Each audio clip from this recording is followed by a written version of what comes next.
প্রত্যেক শনিবার আমাদের থাকে ফোর্থ স্যাটারডে মিটিং পঞ্চায়েতের লোকজনের সঙ্গে, প্লাস আমাদের হেলথ স্টাফরা সবাই থাকেন। তো সেই মিটিং তো সারা হলো, সেরে তাড়াতাড়ি বেরিয়ে পড়লাম। বেরিয়ে দেখি দেখো সব দিদিমণিরা হলুদ হলুদ শাড়ি পরে কোথায় যাচ্ছে। আমি তো ভাবলাম গায়ে হলুদের অনুষ্ঠান নাকি, তারপরে দেখি না, স্কুলে বসন্ত উৎসব ছিল। ছোট্ট ছোট্ট বাচ্চারা সব মায়ের শাড়ি মায়ের গয়না পরে সাজুগুজু করে আজকে স্কুলে এসেছিলো। অনেক নাচ গান হয়েছে, আবির টাবির মাখামাখি হয়েছে, তারপরে বাড়ি যাচ্ছে। আর বাড়ি ফিরে এসে আজকে আমি মুড়ি আর বোঁদে খেলাম। অনেক দিন ধরে ইচ্ছে হচ্ছিলো মুড়ি বোঁদে, যদিও খাবারটা খুব একটা হেলদি হয় না। আর আমি খেতে খেতেই আমার কর্তামশাই চলে এসছে ওই যে নিচে। দাঁড়াও দেখাচ্ছি তোমাদের। আজকাল তো বেশ ভালোই ডাক দেখা যায়, আর সামনে থেকে বোঝা না গেলেও ওপর থেকে পরিষ্কার ডাকটা বোঝা যায়। ওই যে কী সব কেনাকাটা করে চলে এসছে।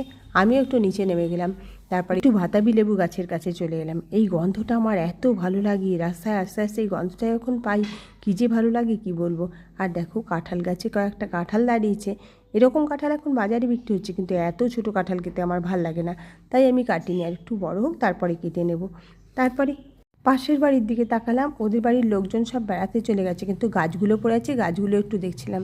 দেখো পলাশ গাছে আবার কুড়ি এসছে, ছোট্ট একটা পলাশ গাছ। এটা আগে এক বছরে প্রচুর ফুল হয়েছিল, এবছরে দেখছি কুড়ি এসছে। যে কালো কালো দেখতে পাচ্ছ এগুলো কিন্তু কুড়ি।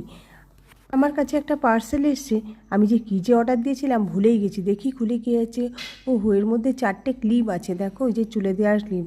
এত ক্লিপ দিয়ে আমি কী করব দেখি।